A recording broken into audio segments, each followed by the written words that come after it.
인생 덕후 세상 만난 기쁨. 지난 시간에 이어서 오늘도 화정교당 명산 김도훈 교도회장 나오셨습니다. 명사님 반갑습니다. 반갑습니다. 네, 지난 시간에 서울대학교 대학생연합회 창립했던 소식을 함께 전해주셨는데요. 그 당시 대학생연합회의 지도교무님이 경산 종법사님이셨다고요? 놀랍죠. 예, 어떻게 그 당시 예. 서울교구 사무소장이라는 직함을 갖고 예. 그 교무님으로 계셨었는데 그 서울교구 사무소장님이 한동안 대학생회, 네. 특히 서울대 원불교학생회가 처음으로 만들어진 대학생회니까 지도교무님으로 오셨죠. 그래서 제 기억으로는 2주에 한 번씩 법회를 동아리 방에서도 보고 야외에서도 보고 예. 같이 그 야유회라는 표현을 했는데 야외 법회죠, 요즘으로는. 예. 그런 걸 볼 때도 같이 가시고 참 소탈하시게 그 말씀을 해주셨고요. 경산 종법사님은 지금도 뵈면 저희들한테서 어떤 그런 젊은 뭐랄까요, 막 재기 있고 네. 활기 있고 그러던 걸 본인께서도 네. 당신께서도 공부하는 계기로 삼으셨던 것 같아요. 네. 그렇게 툭 놓고는 같이 얘기하기를 그렇게 즐겨 하셨고요. 그래서 저희가 겨울에 예. 이제 동아리 겨울 훈련을 간다고 설악산을 갔어요. 예. 갔는데 방이 2방을 빌리기로 했는데 연료를 떼려고 하니까 방 빌리는 값보다 네. 추워서 연료를 떼는 값이 너무나 비쌌어요. 그래서 우리 숫자로는 그냥 한 방 빌리는 게 우리 따뜻하기도 같이 따뜻하고 옛날에 참 연료라는 게 그 벙커 CU 비슷한 걸 귀하죠. 예. 그걸 떼면서 이제 한 방은 취소를 하고 한 방에만 떼고 그러면서 한 방에 있으니까 우리 지도 교무님 그거는 매트리스를 딱 쌓아가지고 칸을 하나 만들어 드리고 이렇게 군대 예. 이 막사라고 생각하시면 네. 돼요. 한쪽에 이렇게 잘 수 있는 네. 그리고 또 다른 쪽에 한쪽에 이렇게 막아드리고 지도 교무님 그리고 여학생들 네. 이쪽 편은 남학생들. 남학생들은 다 새우 모양으로 숫자가 좀 많았으니까 예. 다 이렇게 몸을 끼워가지고 그렇게 잤던 기억이 나는데 예. 종법사님이 참 어색할 것 아닙니까? 그렇죠. 예. 그런 가운데 그렇게 그냥 툭 터놓고 그렇게 예. 같이 하셨던 그 기억이 그래서 말하자면 종법사님은 저희 젊었을 때 막 그냥 정신적으로 이렇게 이끌어주는 선배 그 형님 교무님으로서 네. 이끌으셨던 그래서 저희들 보면 그냥 얼굴이 그냥 화색이 만연하셔서 이렇게 기뻐하시죠. 예, 네. 그냥 보통 다른 교도님들 만나는 거하고는 자세가 좀 다르신 것 같아요. 그냥 그런가요? 손이 저절로 이렇게 네. 그런 좋은 스승님으로 네. 모실 수 있어서 좋고요. 저 마음속에 언제나 영원한 그런이 스승님. 스승님으로 들어 있습니다. 예, 그렇군요. 그렇게 영원한 스승님을 마음에 품고 지금도 열심히도 공부를 하고 계십니다. 그렇게 해서 대학 생활을 정말 멋지게 보내고 이제 졸업하고 나서 산업연구원에서 40년 가까이 근무를 하셨어요. 네, 그렇습니다. 뭐 곳곳에서 데려가고 싶은 촉망받는 인재였을 텐데 어떻게 그런 연구기관으로 가게 되셨어요? 곳곳에서 데려가고 싶은 이라는 그 말씀에 그때는 사실이었던 것 같아요.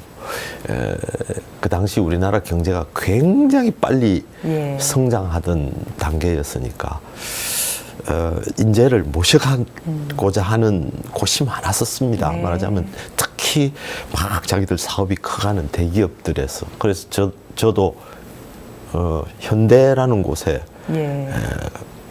응시를 해서 일단 합격을 했는데 저는 속으로 공부를 좀 더 하고 싶었어요. 그래서 그 당시 산업연구원의 그 당시 이름이 국제경제연구원이라는 곳이었습니다.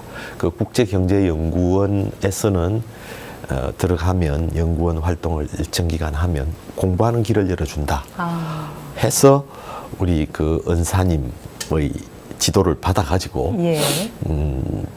응시를 해서 결국은 그 산업연구원, 국제경제연구원 그 당시에는 국제경제를 연구하는 곳이었습니다.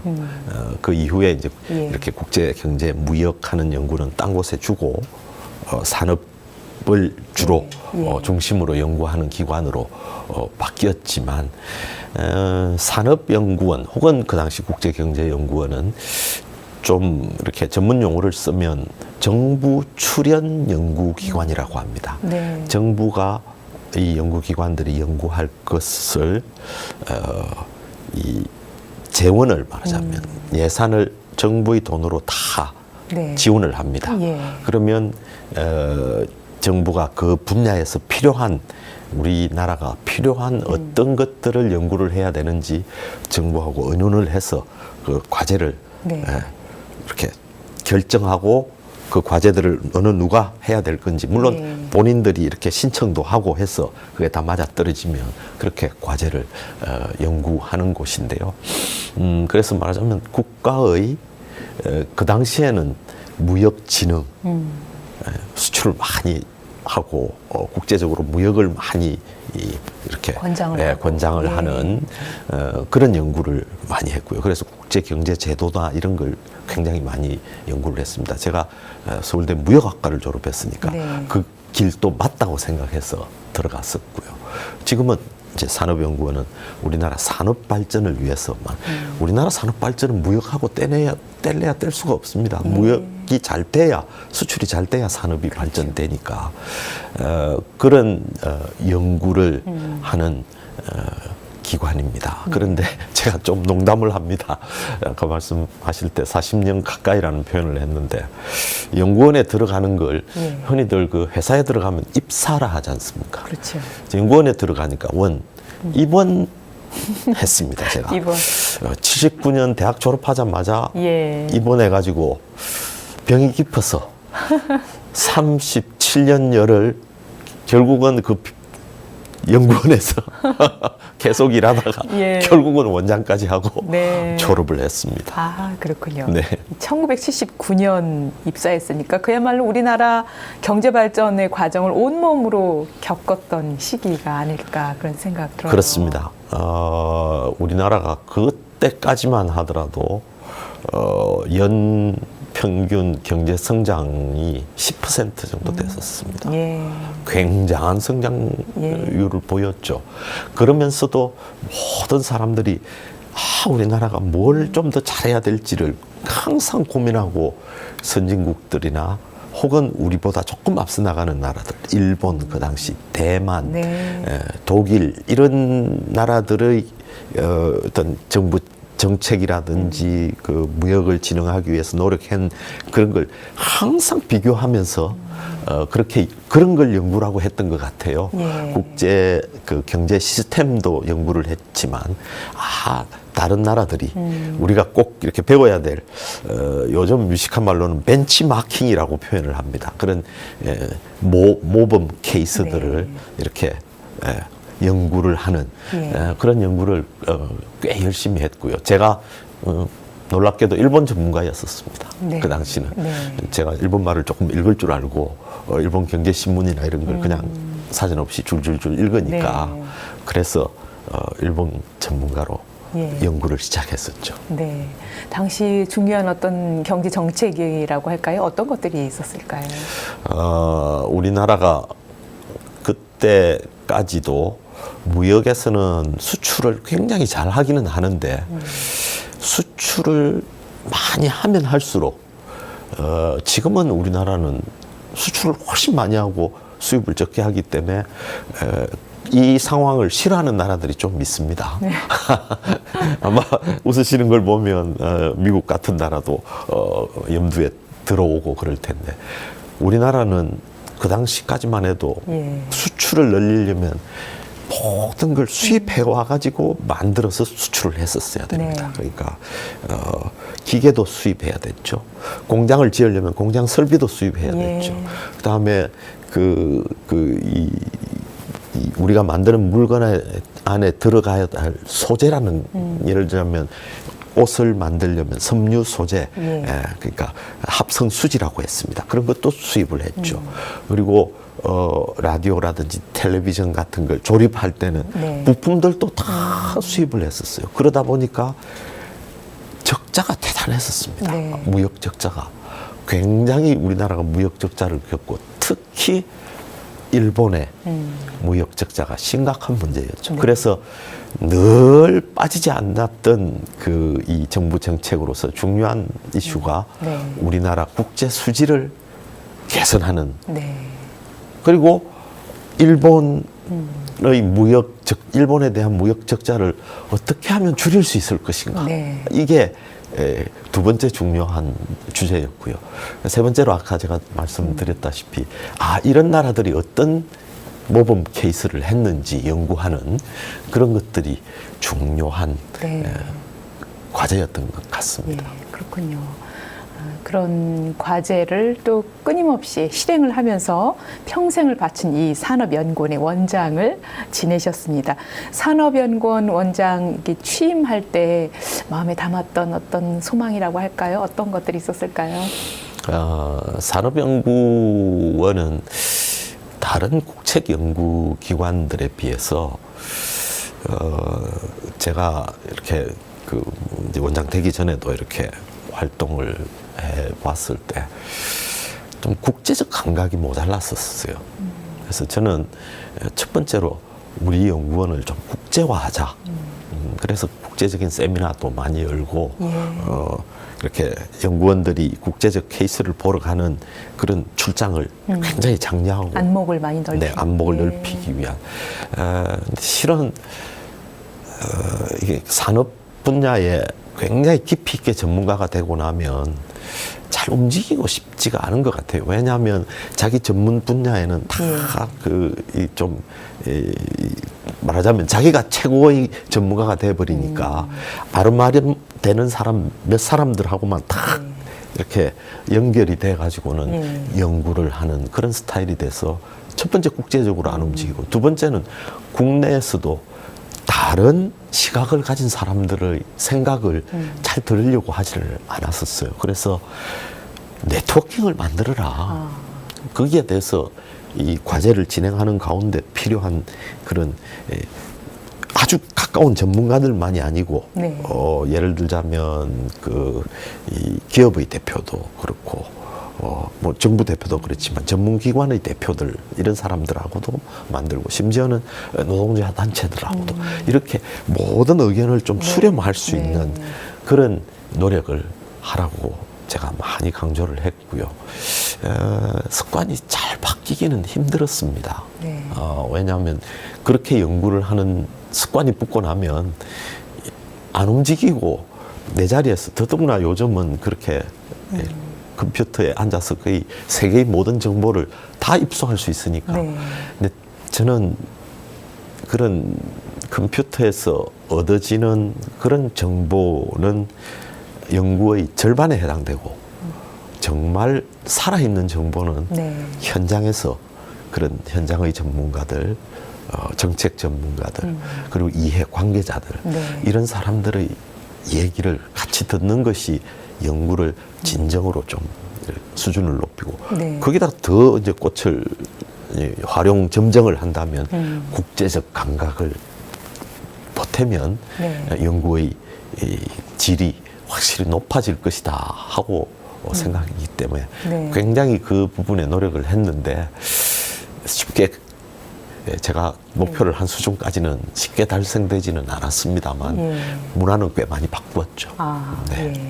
그 당시 조직 문화가 좀 많이 바뀌는 그런 형태가 됐을 것 같고 이렇게 산업연구원 원장으로 좀 가장 역점을 뒀던 부분이라면 어떤 부분일까요? 우리나라 산업이 이제 막 변화의 시기에 놓여 있었습니다. 이제 이미 제가 원장을 할 때부터 흔히들 좀 전문적인 용어입니다만 산업 구조 조정이라는 표현이 아주 쉽게 나오고 하던 시기입니다. 말하자면 우리나라가 제가 요즘 개발도상국에서 오는 우리나라를 배우려고 하는 공무원들한테 우리나라 산업 발전 경험을 이렇게 강의하고 자문하고 하는 역할을 굉장히 많이 하고 있습니다. 여러 방면으로. 네. 대학에서도 그런 네. 그다음에 현지에 가서 이렇게 자문 활동도 하고 강연도 하고 그러는데 그때마다 느끼는 게 우리나라만큼 산업이 강한 나라가 전 세계에 정말로 한 손으로 꼽을 정도밖에 안 돼요. 우리가 잘 아는 독일, 일본, 그리고 우리나라, 아마 우리나라 뒤를 따라오는 중국 정도가 우리하고 비교할 수 있을 정도로 네. 많은 분야에서 세계의 산업을 주도해 나가고요. 그 산업의 힘 때문에 엄청난 무역 흑자를 누리고 있죠. 그러나 역시 중국이 뒤에서 따라오고 그리고 많은 동남아시아 국가들도 산업을 육성하고 싶은 네. 그런 강한 욕구가 있기 욕구들이 있죠. 때문에 네. 우리나라가 쫓기는 입장이고요. 우리나라 굉장히 발전한 많은 산업들이 위기에 처하기 시작하고 있습니다. 네. 그래서 산업 구조 조정을 어떻게 준비를 할 것인가 하는 걸 굉장히 좀 우리가 연구를 하고 정부의 정책에도 먼저 가이드 노릇을 네. 해야 되는 것 아니냐 예. 하는데 굉장한 역점을 두었었죠. 그리고 그러니까 예를 들자면 기억을 하신다면 조선 산업이 굉장히 어려움을 겪었고요. 해운 산업이 어려움을 겪고 요즘은 자동차 산업이 또 어려움을 겪고 있다 이러고 있습니다. 이런 산업들을 어떻게 그 충격을 좀 완화시키면서 산업의 변화를 이끌 것인가 하는 부분이 있고요.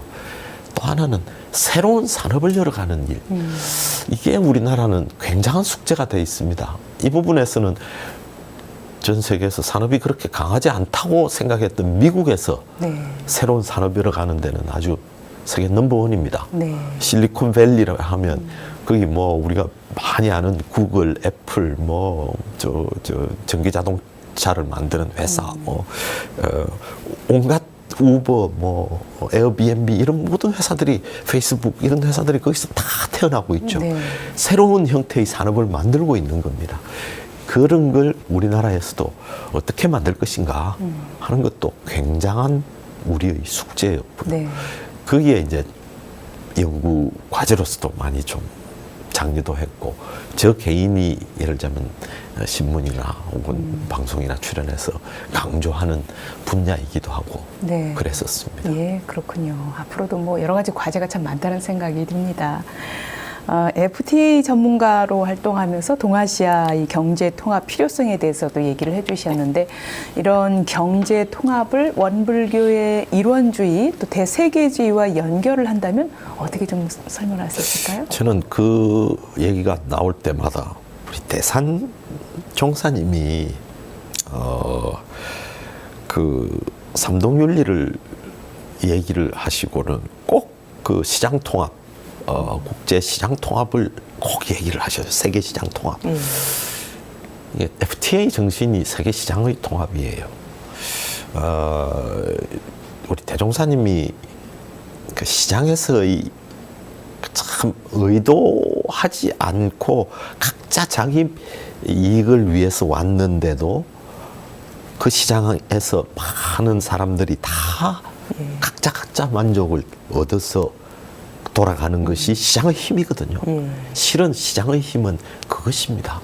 각자들은 내가 뭐 시장을 이렇게 주름 잡고 뭐 이런 의도 없이 내 필요한 걸, 예를 들어 물건 만드는 사람은 팔기 좋은 곳이 시장이고, 물건이 필요한 사람은 사기 좋은 것이 시장이고, 국제적으로도 세계 시장도 이렇게 자유로움이 보장된 곳이 좋겠다라는 게 국제 경제 질서를 만드는 기본 원칙입니다. 네.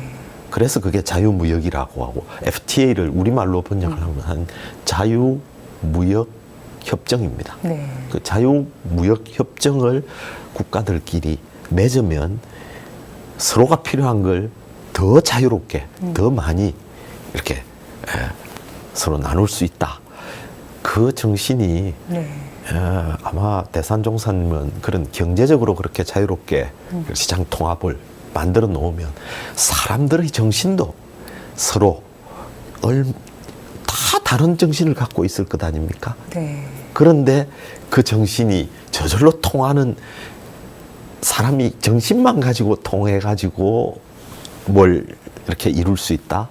혹은 물질만 가지고 뭘 이룰 수 있다. 이런 게 사람의 삶이 아닌 것 같습니다. 그래서 우리 교리의 영육 쌍전이라는 것이 그렇게 중요한 것이고 그런 의미에서 그런 이 시장 통합은 참 놀라운 건 이 종교 지도자께서 그걸 내놓으셨고 그래서 제가 그 글도 이렇게 우리 원불교 신문 혹은 그 다른 곳에 이렇게 내기도 하고요.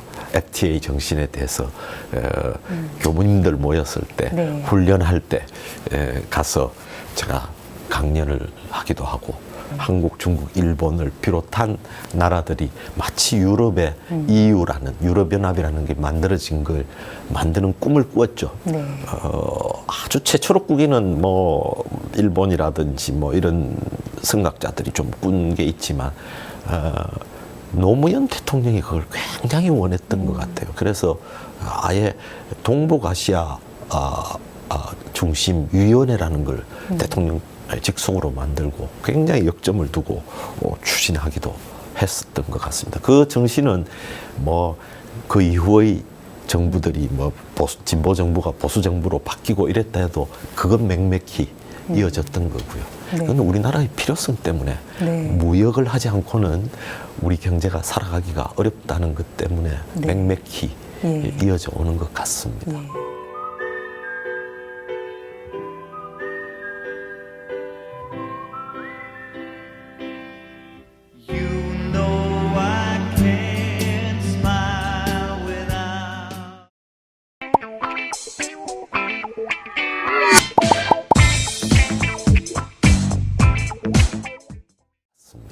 그렇군요.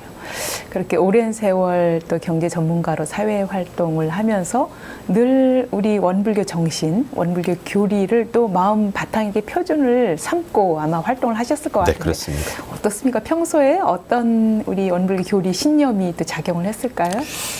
저가 이제 산업병원 원장이라는 게 됐을 때 큰 차이가 뭐냐면 연구를 좀 덜 하는 것도 있고요. 그러나 많은 언론에서 산업연구원 원장을 취재를 하러 왔습니다. 그러니까 제 사무실에 당연히 이런 상이 있었죠. 그런데 또 하나가 이렇게 걸려 있는 게 이산종사님이 써주셨어요. 대공심. 첫 공자는 빌공자, 뒤에 공은 공변될 공자, 두루 미친다는 뜻 아니겠습니까? 그래서 저는 굉장히 제 마음을 좀 이렇게 비워야 된다라는 건 이 신앙 수행하는 사람으로서 첫째 덕목인 거라 해서 지키려고 했습니다만 두 번째가 저는 대공심이 대단히 중요하다고 생각합니다. 자기만 놓고 말면 영육상전이 안 돼요. 그러니까 영은 키우기는 뚝하고 비울 공자가 큰데 이 세상을 좀 다 두루 은혜가 미치게 하려면 두루두루 관심을 가져줘야 되는 것 같아요. 흔히들 보면 이렇게 경제 전문가들이 선진국의 사례나 이런 건 공부를 많이 하려고 하는데 사실은 세상은 개발도상국들의 어려움을 이렇게 돌봐서 이렇게 좀 개발도상국들도 좀 큰 기회를 열어주는 것. 그렇죠. 이것이 대단히 중요하고 우리 경제 내에서도 큰 기업들의 역할도 중요하지만 그런 작은 기업들의 역할 그리고 또 새롭게 태어나는 요즘은 뭐 요즘 용어로 스타트업이라고 표현을 하는 그런 창업 기업들이 이렇게 살아갈 수 있는 길을 열어주는 그런 노력은 대공심이 있어야 되는 것 같아요. 두루 미치는 생각으로 쳐다보려고 노력을 해야 되는 것이다. 라고 하면 다들 그럴듯하게 생각하고 원불교 교도로서 제대로 공부하고 있는 것으로 취급을 해줘서 항상 그걸 이렇게 중심으로 잡고 네. 그렇게 살아가고 있습니다. 예, 그렇군요. 대산종사님의 법문, 대공심 그렇습니다. 법문을 늘 표준 삼고 또 사회활동을 하셨네요. 교단 내에서도 뭐 여러 가지 또 활동들을 꾸준히 해오셨어요. 그 가운데에 한 교당에서는 또 꾸준히 정례법회 사회를 보시면서 법회 분위기를 또 잘 이끌어 가셨습니다. 이 사회 보는 게 뭐 어찌 보면 쉬운 것 같지만 또 어찌 보면 전체 법회를 이끌어가는 어떤 중심이 되기 때문에 굉장히 어려운 자리라고도 볼 수 있거든요. 어떻습니까? 제가 지난 시간에 서원회 초대회장을 했기 때문에 법회를 항상 예. 죽비를 들고 제가 진행을 했었습니다. 그 경험이 머릿속에 남아 있었죠. 예. 그러고는 제가 공부하러 갔다가 돌아와서 처음으로 말하자면 우리 집에 살게 된 곳이 상계동이었어요. 예. 이 국민주택을 분양을 받아서 같이 살게 되면서 우리 지산 부친께서 손을 끌고 간 곳이 상계교당이었습니다. 아, 예. 그 상계교당에 1990년 그러니까 원기 75년에 상계교당에 갔을 때 교무님이 혼자서 정말로 북치고 장구치고 혼자서 다 하세요. 예. 그때 상계교당이 교도들도 꽤 늘어나고 예. 그랬기 때문에 꽤 많은 사람들한테 따뜻한 이 교무님의 이 법정을 나눠줘야 되는 역할도 있는데 법회를 사회 설교 뭐 몽땅 다 한 예. 아차 내가 할 수 있는 거는 법회 사회를 맡아드리면 내가 좀 경험이 있으니까 그래서 시작을 했죠. 그래서 상계교당에서 한 4년, 5년? 예. 아니죠. 알고 보니까 제가 고향으로 이사 오고 나서도 또 한 1년 반을 다녔으니까 한 6년 넘어 했었고요.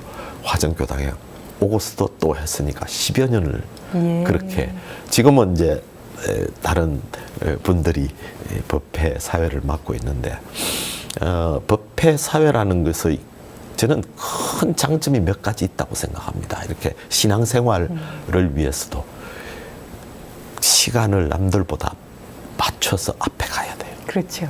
예. 제가 고양시에 있으면서 1시간 반 지하철을 타고 가족들하고 가서 예. 상계교당 법회 사회를 봤었습니다. 그 정신은 굉장히 소중한 것입니다. 예. 말하자면 그런 탁탁 정확한 시간을 지키는 노력. 두 번째는 또 더 중요할 수도 있습니다.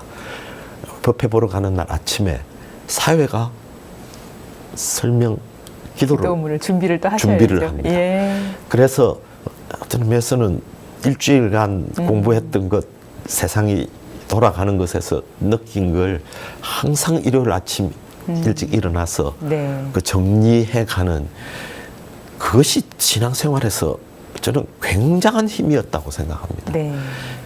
그러니 저로서는 사회를 하면서 신앙 수행 생활을 하는 도구가 됐던 셈이죠. 네.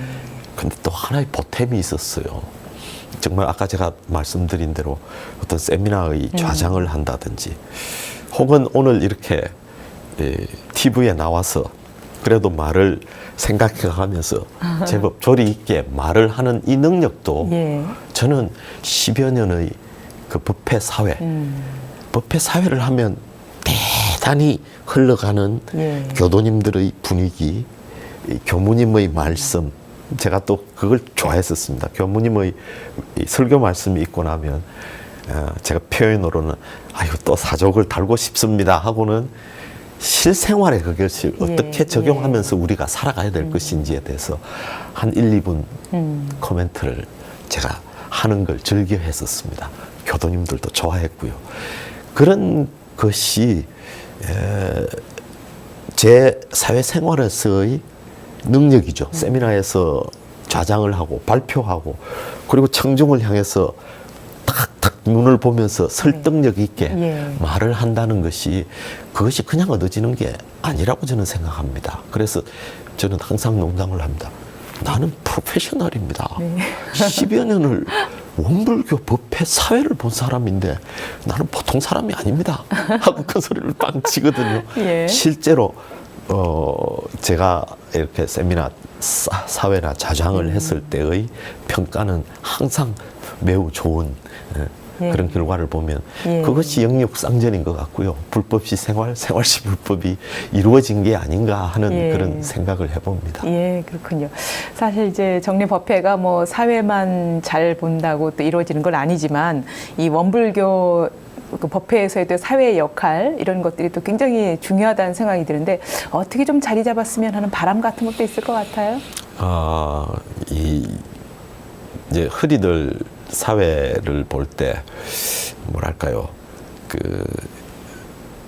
본인이 좀 본인을 드러내려고 저는 이제 아까 이렇게 교무님 설교 말씀을 하고 나서 이렇게 좀 사족을 붙이는데 제가 그게 옳았는지 안 옳았는지는 모르겠습니다만 그런 부분이 있습니다만 사회는 이 경건한 분위기의 법회가 잘 흘러갈 수 있는 좋은 역할을 해야 된다고 생각합니다. 그래서 사회는 훈련을 좀 해야 되는 것 같아요.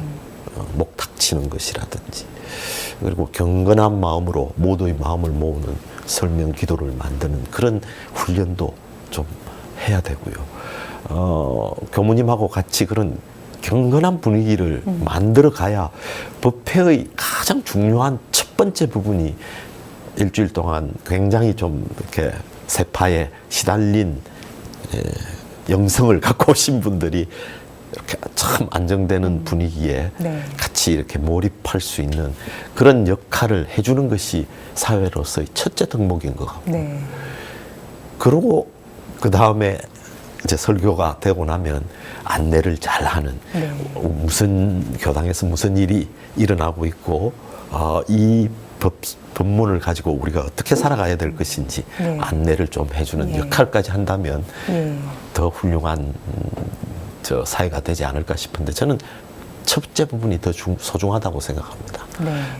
조금 어수선한 분위기를 만들어 버리면 법회가 대단히 좀 이렇게 오신 분들이 마음의 안정 이걸 얻는데 방해가 된다고 생각하니까 그래서 저는 항상 10분 전에 도착하려고 노력을 했고요. 가능하면 조금 더 일찍 가서 교무님하고 대화도 좀 하고 해서 중심을 잡아가는 노력을 하려고 했죠. 예, 그렇군요. 멋진 법회가 되도록 또 도우미 역할을 톡톡하게 했다는 생각이 듭니다. 현재 사회복지법인 청운보훈동산 대표로도 활동을 하고 계세요. 이 청운보훈동산에서는 그러니까 어떤 활동들을 하는 거죠? 그 부분은 참 저로서는 낯선 곳이에요. 청운보훈동산은 지금 교단에서도 사회복지 활동을 하는 기관들이 참 많지 않습니까?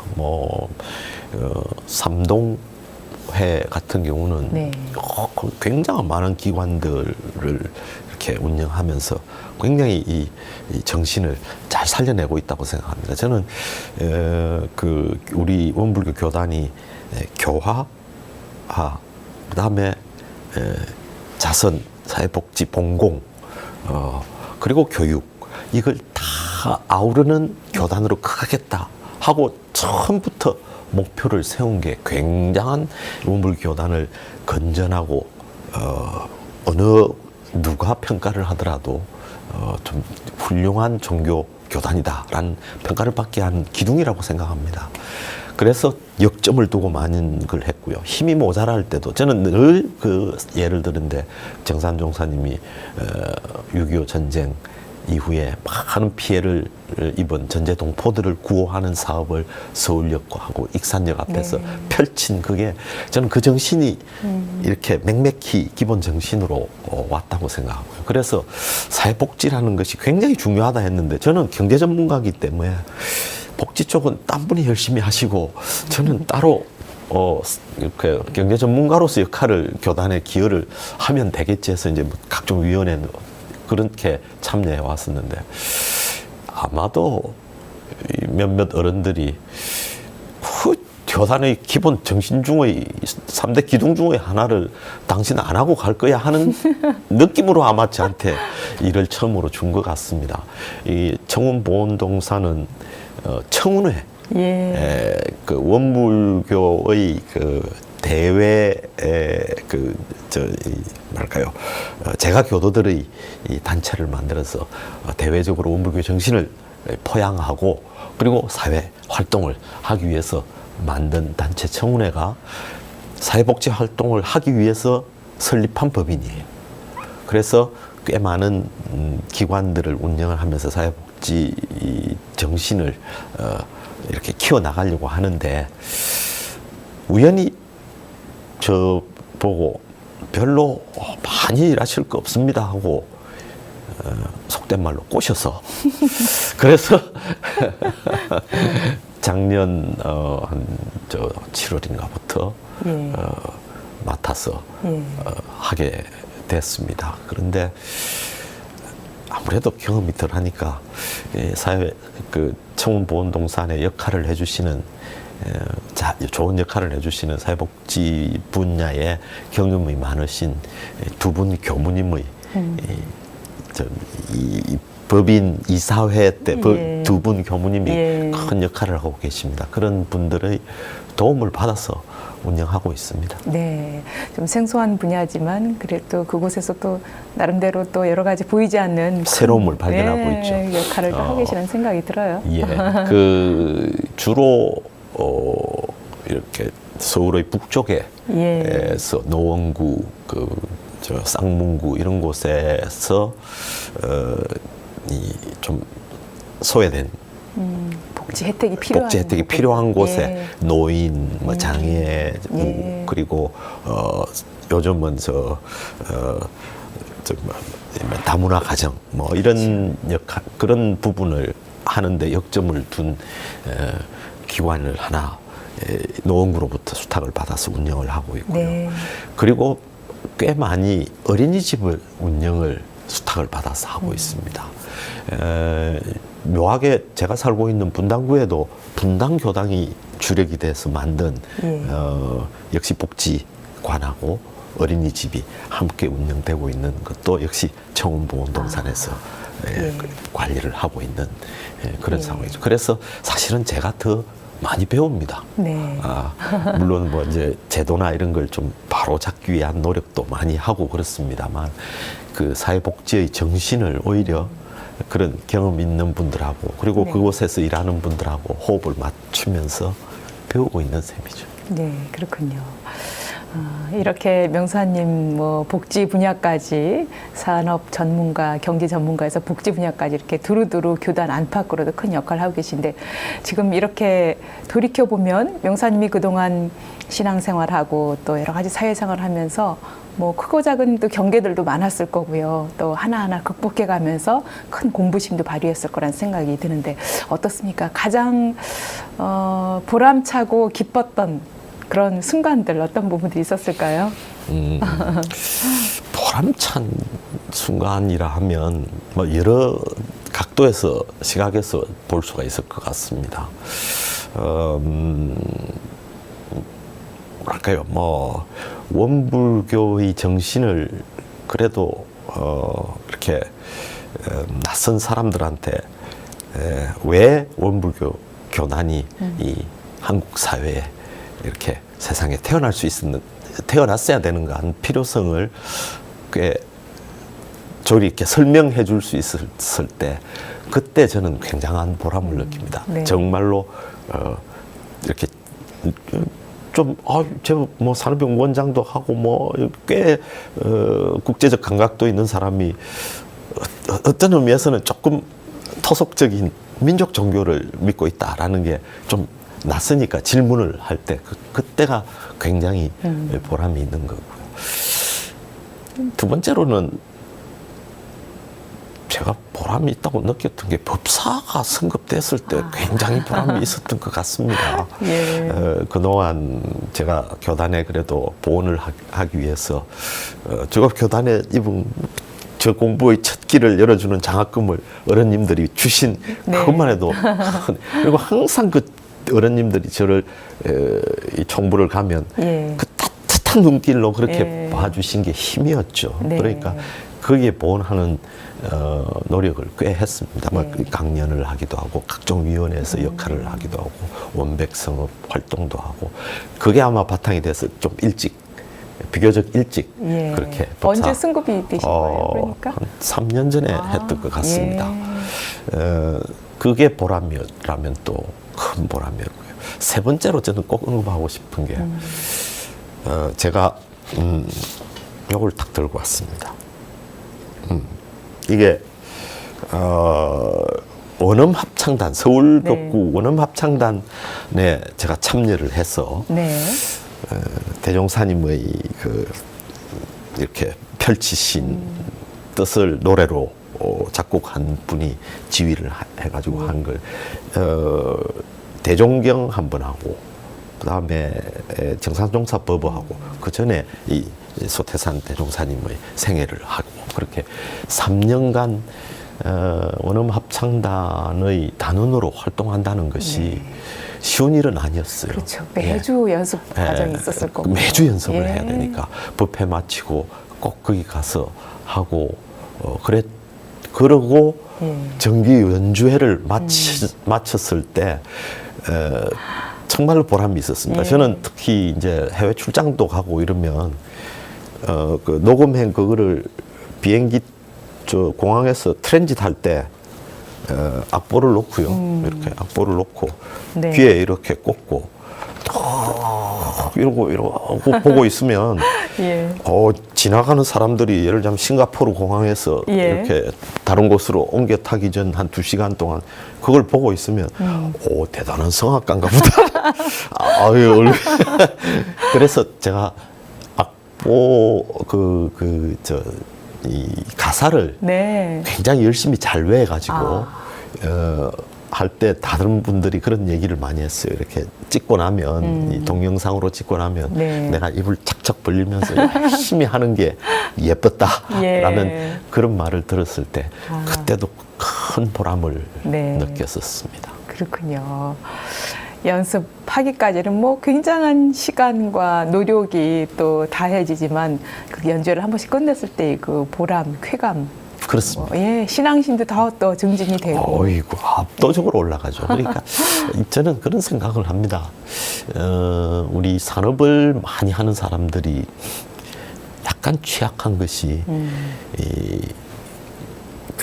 이 사람들의 문화에 대한 욕구, 생활에서 어떤 그런 이렇게 좀 감정이 들어갈 부분, 그런 부분을 좀 소홀히 하는 경향이 있어요. 특히 그 산업의 효율성을 강조하고, 어떤 의미에서는 대종사님의 첫 구호셨던 물질이 개벽되니 정신을 개벽하자도 여기에도 적용이 되는 것 같아요. 우리는 물질을 개벽하는 데는 우리나라 사람이 굉장히 열심히 살아가고 있습니다. 물질에 그냥 잡혀가지고 살아가는 편리해지니까 이것만을 얘기하는 건 저는 굉장히 짧은 소견이라고 생각하고요. 우리 경제 전체를 물질 위주로만 만들어 간다는 이것도 저는 대종사님이 경계하신 거라고 생각해요. 정신이 살아가려면 우리 사람의 정신이 거기 스며드는 걸 그렇죠. 만들어내야 돼요. 예. 이 산업 속에도 이렇게 문화적인 게 들어가고 이런 철학적인 게 들어가고 이런 정신의 세계가 결합되는 그런 모습이 나타나야 되는데 그게 네. 참 어떤 면에서는 아쉬운 부분이 있어요. 그런데 그런 노래가 저는 굉장히 힘들었지만 참 일주일 동안 네. 이렇게 열심히 뭐 연구하고 뭐 온갖 활동을 하다가 법회 보고 나서 네. 바로 오후까지 또 연습을 하느라고 고생을 했지만 큰 보람, 문화적 그런 네. 성취감도 컸던 네. 것 같고요. 예, 네. 그렇군요. 풍류로서 세상을 전하라는 이 정산 용사님 법문처럼 정말 큰 역할을 하셨다는 생각이 듭니다. 용사님 앞으로도 또 뭐 더 많은 활약을 보여주실 텐데 앞으로 어떤 계획 갖고 계신지 어떤 바람이 있으신지 마지막으로 전해주실까요? 나무를 사랑하는 건 제가 굉장히 마음에 담은 대공심의 한 부분이고요. 제가 또 농담을 하기를 나는 그렇게 많은 걸 관찰하기를 좋아하는데 동물들은 내가 다가가면 관찰하려고 하면 달아나 버려요. 나무는 절대 그러지 않고 저를 반겨줍니다. 예. 그래서 저는 이 공변된 세상을 열어가는데 나무를 관찰하는 이것도 굉장히 큰 즐거움이고 그곳에서 배우는 게 굉장히 많아요. 자연 속에서 그렇습니다. 많은 것을 배우죠. 나무들의 이 상호 배려하고 그 키워내고 뭐 이러는 그리고 사실은 나무는 굉장히 많은 걸 주면서 어떤 면에서는 저 가로수 같은 존재는 예. 온갖 공해를 자기가 빨아들이고요. 우리한테 산소를 내놓고 더울 때는 그늘을 제공하고요. 그리고 시원한 초록이 건물의 메마름을 가려주는 역할을 예. 합니다. 샹젤리제 거리가 유명한데 그 나무가 없으면 샹젤리제 거리가 메마른 거리로 예. 바뀌어 버릴 거거든요. 그래서 저는 세상을 좀 더 이렇게 자기가 그 받는 것보다도 더 베푸는 그런 곳을 찾아서 그걸 좀 드러내보고 네. 우리가 알아가는 그런 걸 좀 해나갔으면 합니다. 그래서 개발도상국 도와주는 것도 네. 제가 굉장히 열심히 잘 도와주고 있고요. 그래서 제가 그 말하는 실력에 비해서는 그 언어는 뭐 영어하고 불어를 합니다만 그런 그 다른 분 더 잘하는 분보다 제 말이 호소력이 있는 게 제 말 속에 그런 아마 그런 깊은 보온의 정신이 들어있기 때문에 네. 그렇다고 느껴지거든요. 그래서 세계의 평화라든지 이런 것도 결국은 그런 개발도상국들이 지금의 이렇게 참 힘든 과정을 누군가가 이끌어 줘 가지고 저렇게 나무가 공원에서 이렇게 잘 자라고 있듯이 같이 개발도상국들도 잘 자랄 수 있는 그런 네. 복된 세상을 만드는데 저 나름대로 네. 일조를 할까 네. 하고 살아가고 있습니다. 그렇군요. 나무 이야기는 명사님을 통해서 다른 시간에 또 한 번 듣고 싶습니다. 예, 준비하신 감사합니다. 일들 잘 이루시길 바랍니다. 인생 토크 세상 만난 기쁨. 오늘은 활기 넘치는 열정과 또 나무에 대한 사랑, 교단에 대한 애정 어린 사랑으로 함께하고 계시는 분이죠. 화정교당 명산 김도훈 교도회장과 말씀 나눴습니다. 오늘 말씀 고맙습니다. 감사합니다.